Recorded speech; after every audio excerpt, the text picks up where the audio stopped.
போதும் பாய், என்னாச்சு?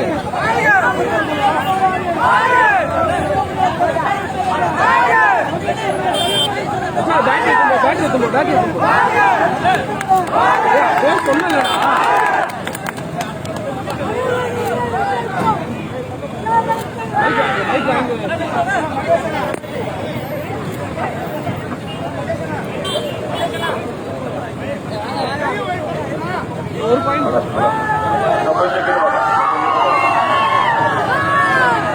வண்டி என்ன கொஞ்சம் கிட்ட வரும். உங்க வண்டி தான் கொஞ்சம் கிட்ட வாங்கிக்கோங்க.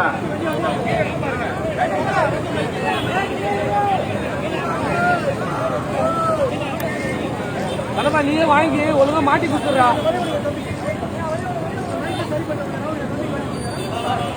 நல்லாங்களா?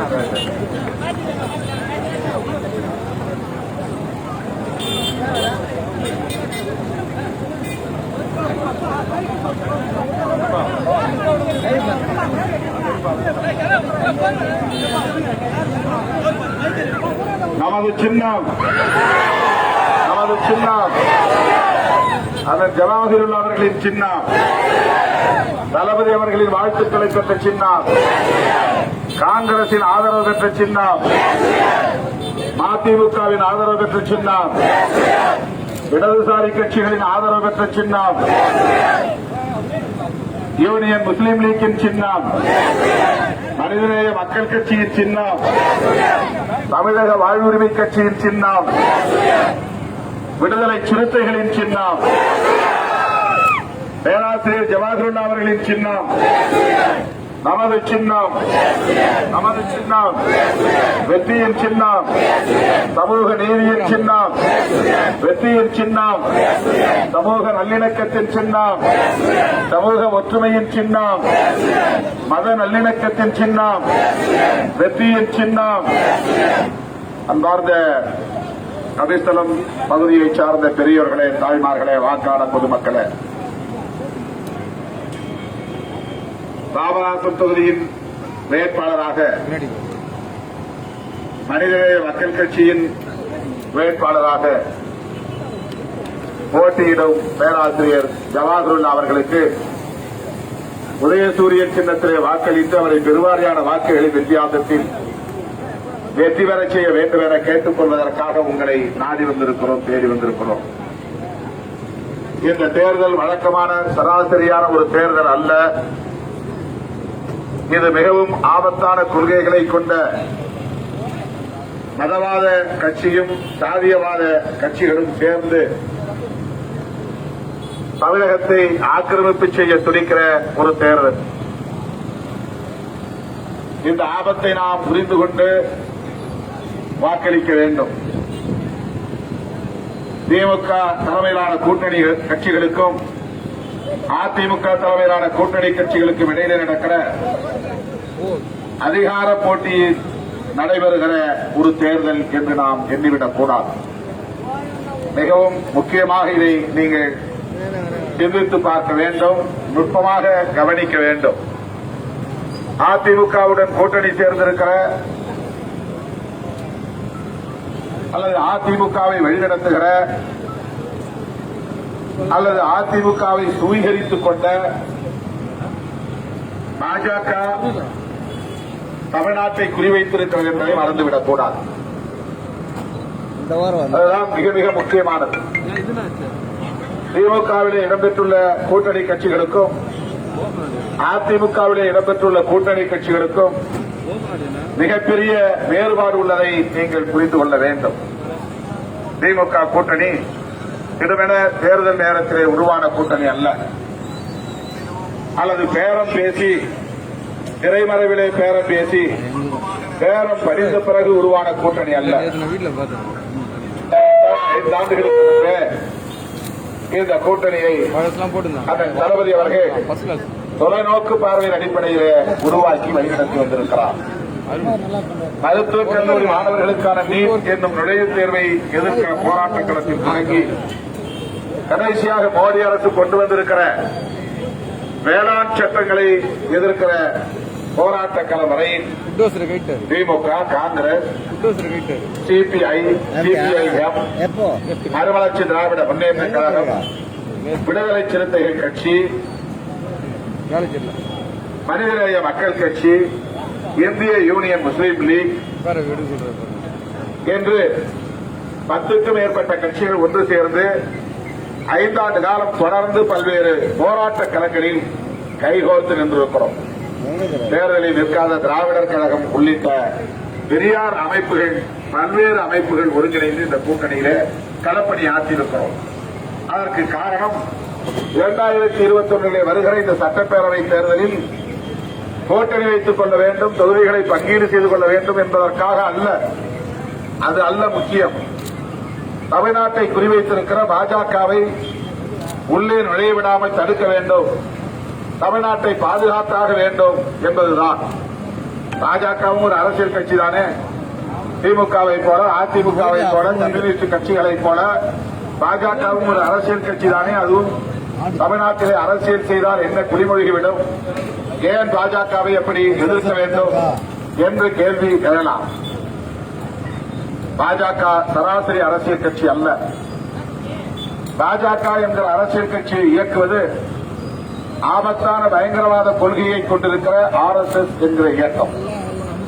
RSS என்கிற இயக்கத்தை பற்றி நீங்கள் தெரிந்து கொண்டால்தான் பாஜகவை புரிந்து கொள்ள முடியும். மோடியை இயக்குவது பாஜக அல்ல, மோடியை இயக்குவது RSS இயக்கம். பாஜகவின் தலைவரை இயக்குவது பாஜக முன்னணி தலைவர்கள் அல்ல, RSS இயக்கம்தான். RSS இயக்கம்தான். RSS இயக்கம் என்பது காந்தியடிகளையே சுட்டுக் கொன்ற இயக்கம். RSS இயக்கம் என்பது காமராஜரை புதுதில்லியிலே கொலை செய்வதற்காக முயற்சித்த இயக்கம். அவர் தங்கியிருந்த வீட்டிலே தீ வைத்த இயக்கம் RSS இயக்கம். உள்துறை அமைச்சராக பண்டிட் ஜவஹர்லால் நேரு இருந்த காலத்தில் பொறுப்பேற்றிருந்த சர்தார் பட்டேல் அவர்களால் தடை செய்யப்பட்ட இயக்கம் RSS இயக்கம். பட்டேல் சொன்னார், சர்தார் பட்டேல், சர்தார் என்றால் தளபதி என்று பொருள். சர்தார் பட்டேல் சொன்னார், RSS என்கிற இந்த இயக்கம் பயங்கரவாத இயக்கம், இது வெகு மக்களுக்கு விரோதமான இயக்கம். இந்த இயக்கம் வளர்வது நாட்டுக்கு நல்லதல்ல, பெரும் தீங்கை விளைவிக்கும்.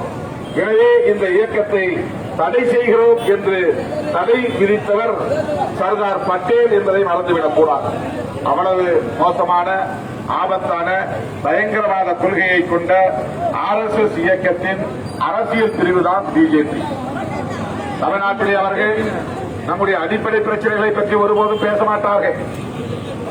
நமக்கு குடிநீர் இல்லை என்பதற்காக பிஜேபி என்றைக்காவது போராடி இருக்கிறதா? சாலை வசதி கேட்டு போராடி இருக்கிறதா? சுடுகாடு கேட்டு போராடி இருக்கிறதா? சுடுகாட்டு பாதைக்காக போராடியது உண்டா? கிடையாது. சமூக நீதிக்காக இன்றைக்காவது குரல் கொடுத்ததுண்டா? பெண்ணுரிமைக்காக பேசியதுண்டா? ஆணவ கொலைகளை தடுக்க வேண்டும் என்று இன்றைக்காவது பேசியதுண்டா? சாதி கொடுமைகளை கண்டித்ததுண்டா? கிடையாது. விவசாய நலன்களுக்காக, விவசாயிகளின் நலன்களுக்காக பேசியதுண்டா? கிடையாது. விவசாயிகளின் கடன்களை தள்ளுபடி செய்ய வேண்டும் என்று பேசியதுண்டா? கிடையாது. விவசாயிகளுக்கு இலவச மின்சாரம் தர வேண்டும், அது பாதிக்கப்படக்கூடாது என்று இன்றைக்காவது பேசியதுண்டா? கிடையாது. உனக்கு எனக்குமான அடிப்படை பிரச்சனைகளை பற்றி ஒரு காலம் பேசியதில்லை. விலைவாசி உயர்வை எதிர்த்து பேசியதில்லை. பெட்ரோல் விலை, டீசல் விலை உயர்வை எதிர்த்து பேசியதில்லை. அந்நிய நாடுகளின் முதலீட்டை எதிர்த்து பேசியதில்லை. ஏகாதிபத்திய நாடுகளின் ஆக்கிரமிப்பை எதிர்த்து பேசியதில்லை. அதானி, அம்பானி போன்ற முதலாளிகளின் சுரண்டலை எதிர்த்து பேசியதில்லை.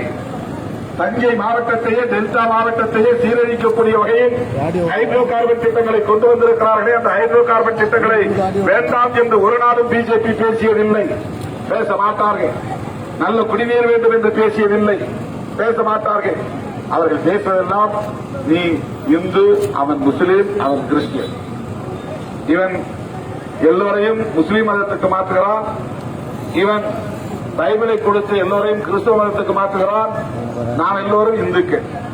நீ பட்டினி கிடந்தாலும் பேச மாட்டான், குடிநீர் இல்லாமல் தவித்தாலும் பேச மாட்டான், உனக்கு என்ன அடிப்படை தேவை என்பதை பற்றி கவலைப்பட மாட்டான்.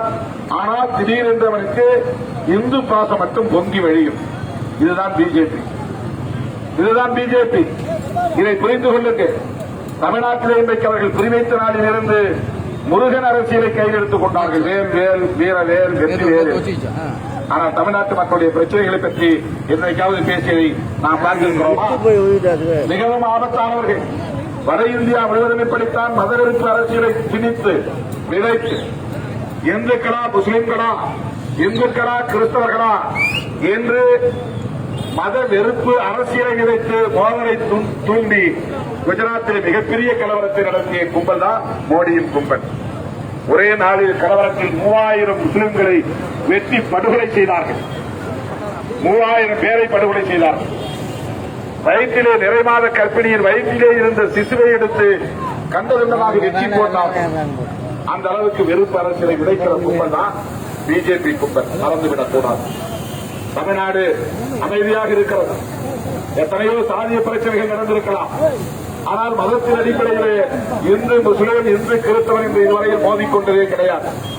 பாபர் மசூதி இடிக்கப்பட்ட காலத்தில் கூட அமைதியாக இருந்த ஒரே மாநிலம் இந்தியாவில் தமிழ்நாடுதான்.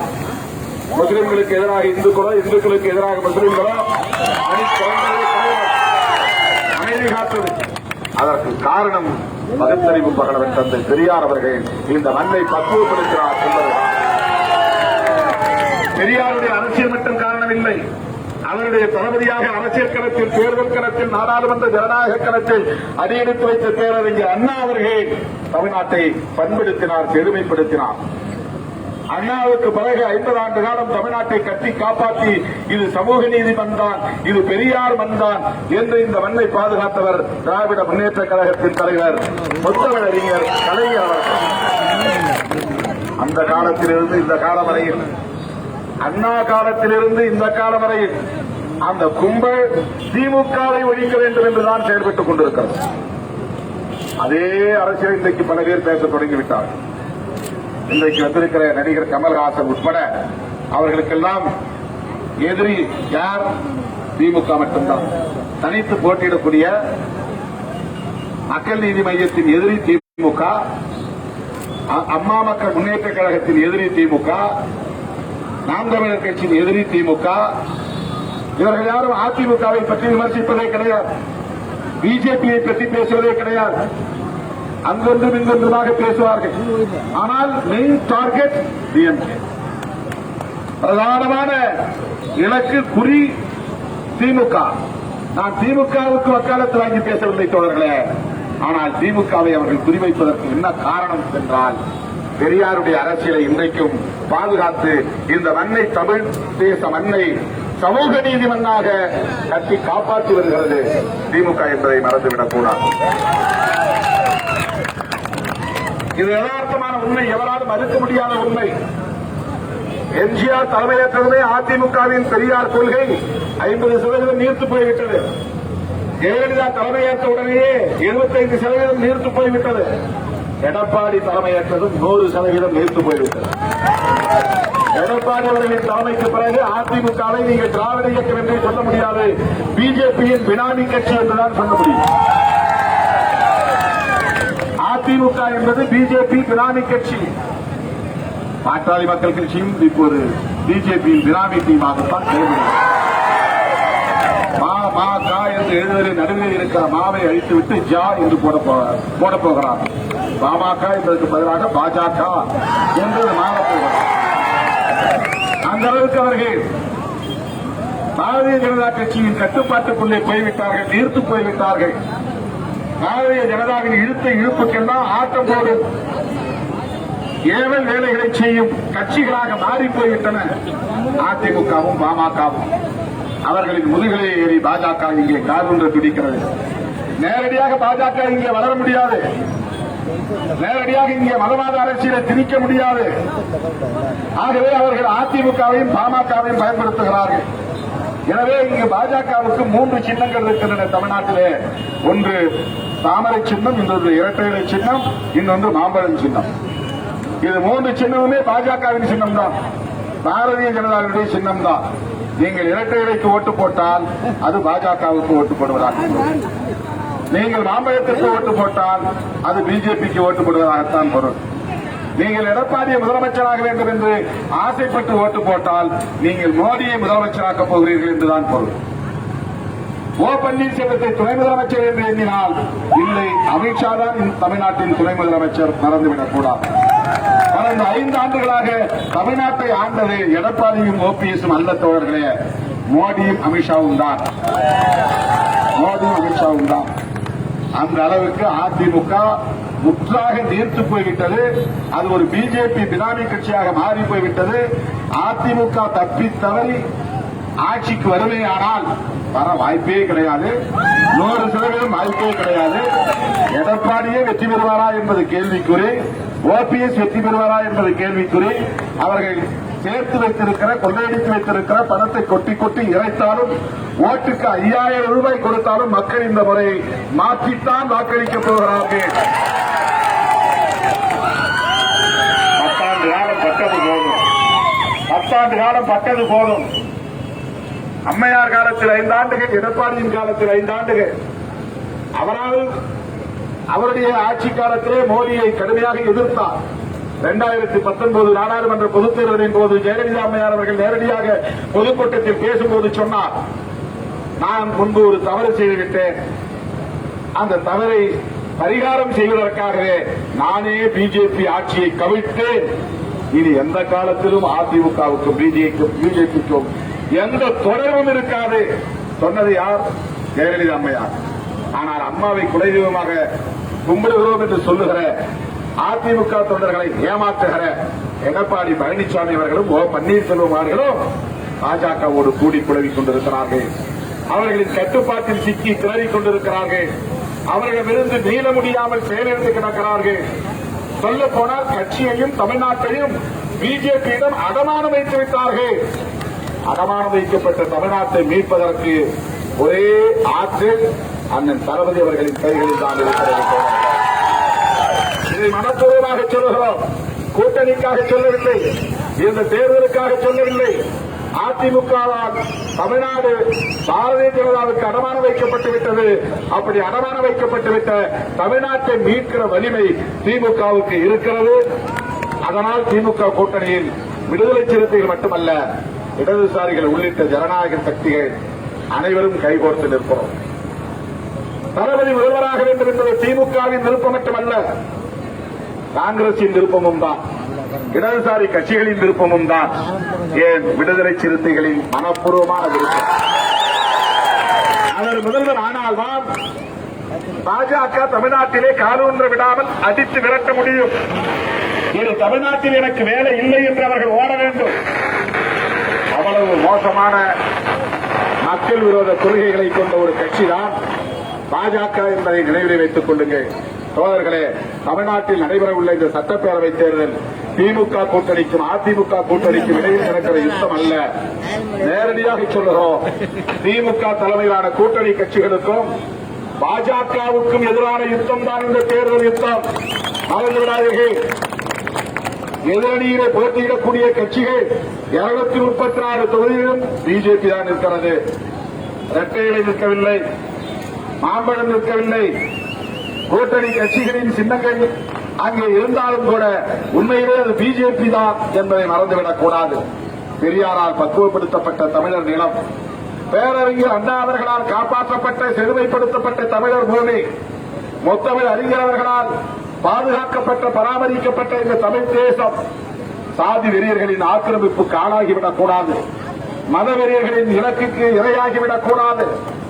அதை கட்டி காப்பாற்ற வேண்டுமானால் திராவிட முன்னேற்ற கழக தலைவர் அண்ணன் தளபதி அவர்கள் தமிழ்நாட்டின் முதலமைச்சராக வேண்டும்.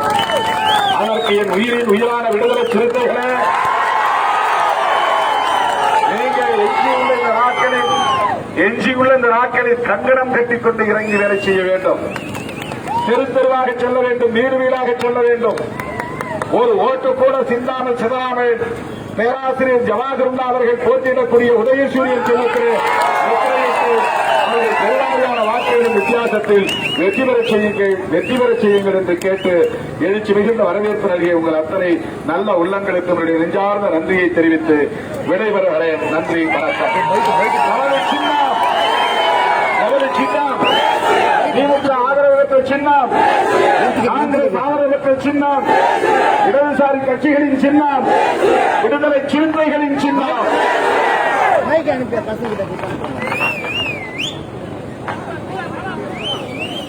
மைக் எது கேக்குறேன்